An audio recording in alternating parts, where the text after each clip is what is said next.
Semuanya semangat pagi.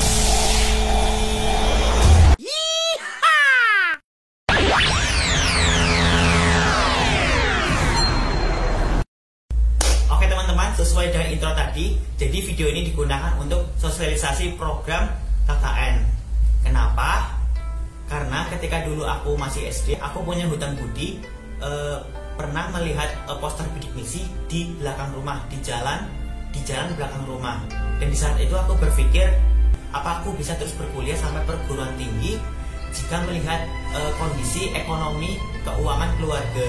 Jadi di video ini aku harap minimal bisa menambah informasi ataupun motivasi bagi anak-anak yang mau melanjutkan sekolah sampai ke perguruan tinggi, walaupun dengan kondisi keluarganya kurang beruntung secara ekonomi.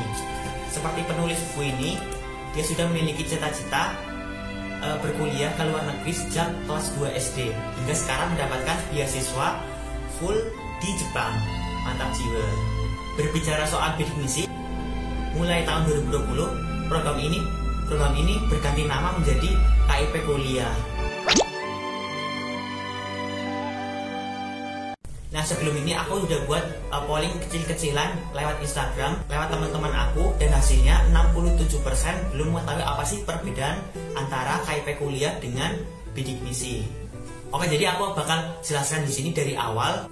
Jadi mulai tahun 2020, pemerintah menggelontorkan dana anggaran sebesar 7,5 triliun untuk KIP Kuliah yang diberikan kepada 420.000 mahasiswa, atau jumlah ini 3 kali lipat lebih besar dari jumlah penerima bidik misi. Dan disebutkan juga bahwa KIP Kuliah ini merupakan penyempurnaan dari bidik misi, yaitu lebih difokuskan kepada program studi vokasi. Di sini terdiri atas KIP Kuliah dan juga KIP Kuliah Afirmasi untuk adik-adik dari wilayah timur. Kemudian juga di sini disebutkan bahwa mengintegrasikan antara kemerdekaan belajar dan juga merdeka kampus di perguruan tinggi. Indonesia Pintar Kuliah ini ditujukan kepada seluruh siswa yang memiliki potensi akademik untuk lulusan tahun sekarang atau siswa yang gap year 2 tahun. Dan di sini dibuktikan dengan memiliki kartu Indonesia Pintar atau minimal memiliki kartu keluarga sejahtera KHS. Soal pendaftaran pasti teknis banget ya. Aku taruh link deskripsinya di bawah, langsung ke websitenya seperti apa. Kalian bisa buka langsung. Tapi yang jelas di sini adalah ketika Anda masih sekolah ataupun menjadi seorang siswa, pasti sekolah Anda baik itu kejuruan ataupun menengah atas pasti akan mengarahkan untuk melanjutkan kuliah. Nah, di sini Anda akan dibantu oleh bimbingan konseling atau BK, guru-guru BK. Jadi ikutin terus instruksi dari sekolah. Nah, setelah proses administrasi dan pendaftaran oke, selanjutnya kita harus melalui jalur seleksi untuk masuk ke dalam perguruan tinggi, baik itu SNMPTN, SBMPTN, UTBK, jalur seleksi perguruan tinggi keagamaan ataupun politeknik ataupun yang lainnya.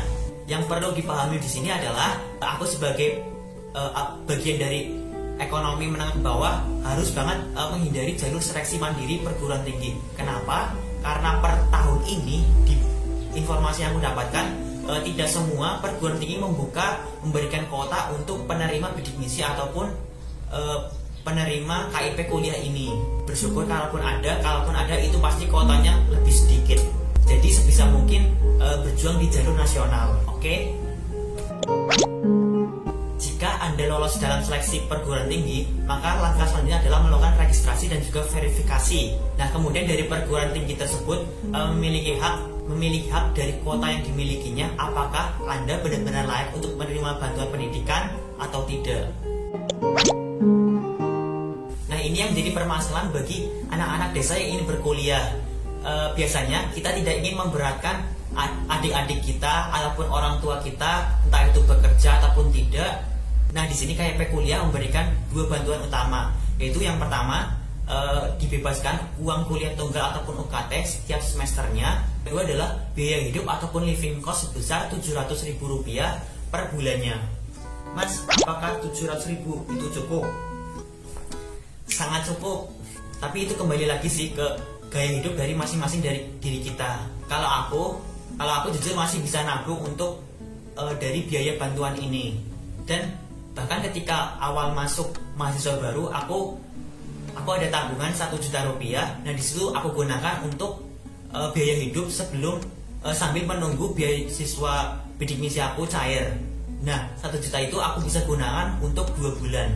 Nah bisa kan sebenarnya. Oke, kalau dari aku aja mungkin itu terlalu pribadi ya. Aku coba hubungin teman aku. Oke. Perkenalkan, nama saya Rizkiawan. Saya dari jurusan Ekonomi Pembangunan Fakultas Ekonomi Universitas Negeri Semarang.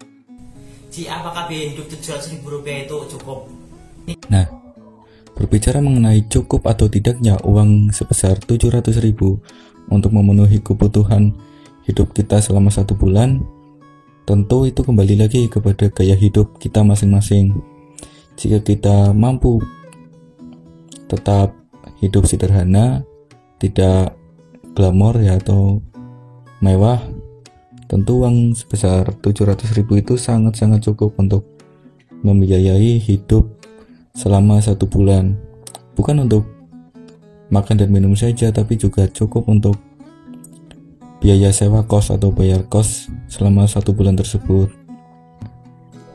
Kita juga bisalah mengatur keuangan kita dengan memperhitungkan setiap hari pengeluaran berapa untuk makan, berapa terus untuk ngeprint tugas ya yang sering dilakukan mahasiswa, itu kira-kira berapa kita bisa membatasi pengeluaran kita maksimal setiap hari berapa, sehingga uang 700.000 itu cukup. Kan maksudnya ke biaya hidup ya. Kamu masih dikirimin uang dari orang tua gak sih? Saya sudah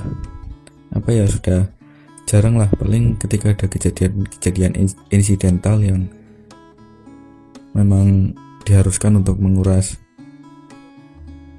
uang dari bidik misi saya baru minta. Dan itu pun sebenarnya bukan ke orang tua sih, tapi ke saudara saya yang sudah bekerja. Misalnya yaitu dulu ketika ikut event lomba, uang saya ternyata tidak cukup untuk membiayai kedua event tersebut. Nah, jadi mau gak mau ya saya harus minta dulu kepada saudara saya yang sudah bekerja atau kakak saya yang sudah bekerja. Jadi untuk biaya kuliahnya itu ya, sebenarnya apakah itu cukup? Kita bisa minimalisir, nanti tidak meminta bantuan ke orang tua. Bisa juga mungkin kita sedikit memutarkan kembali uangnya, ataupun berhemat, ataupun apa, antar itu jadi aslep ataupun jadi asisten dosen ataupun yang lain, masih ada kesempatan untuk mencari rezeki di lain. Kalaupun tidak, kita masih memiliki saudara yang mungkin bisa membantu. Oke, jadi itu ya teman-teman, semoga bermanfaat dan menambah semangat buat kalian yang mau terus berkuliah di tengah keterbatasan yang kita miliki. Karena negara sudah memfasilitasi ini, jadi ayo kita manfaatkan bersama-sama. Jangan sampai kota yang sudah diberikan ini disalahgunakan dan tidak tepat sasaran. Jadi Anda harus menjadi salah satunya. Oke, itu sekian. Afizan Hari, thank you for watching. I'll see you in the next video. Dadah, barakallah.